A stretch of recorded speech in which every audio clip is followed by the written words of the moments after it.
Hello and welcome to the Morningstar series Ask the Expert. I'm Emma Wall and I'm joined today by Morningstar's Jackie Choy to talk about what ETF investors can expect in 2019.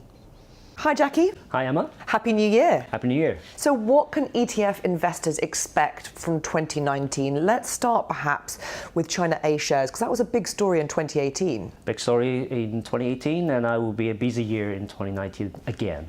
And that's because China A shares are being included in more indexes, aren't they? That's correct. So last year, 2018, we had MSCI first included A share into their EM indices and also global indices, obviously. And for 2019, not just MSCI would potentially increase their weighting in China A shares again, but also FTSE will be including China A shares starting from June.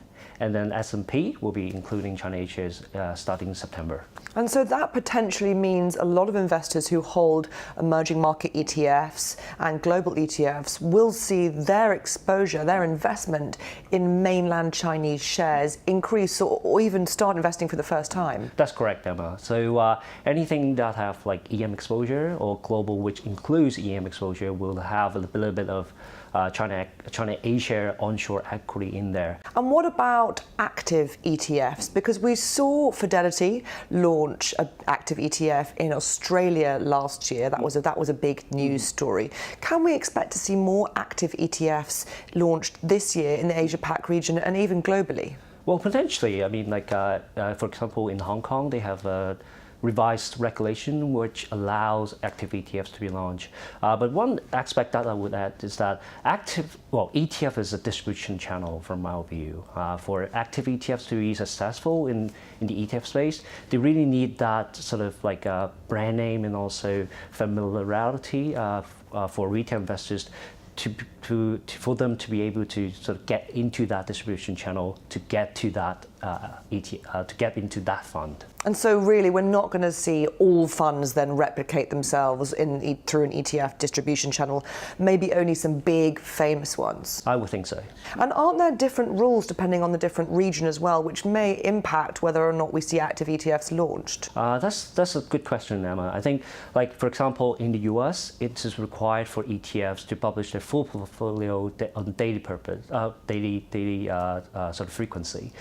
That sort of like deters a lot of active managers to publish their full portfolio, which is their skills, right? So that limits the sort of their will to launch active ETFs in the US or through other channels.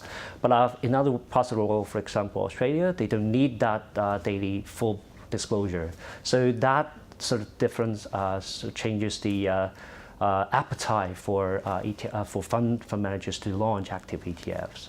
And what else can we expect from 2019? ESG is a growing theme in investment. Can we expect to see ESG ETFs launched, more of them in this year? Well, we've seen quite some being launched in the past 1 or 2 years, especially in Europe. And I think this growing theme is a very big topic in the fund industry. Potentially we can see more of these kind of ETFs in the region as well. And is there an appetite for it? I mean, it's one thing for asset managers to be launching these ETFs. It's another thing for investors to be buying them. Mm-hmm. Well, ESG is a very complicated topic sometimes because everyone has a different ESG in their mind, definition of ESG, what they want in the ESG. So whether or not packaged into an ETF is another topic for discussion. Jackie, thank you very much. You're welcome, Emma. This is Emma Wall for Morningstar. Thank you for watching.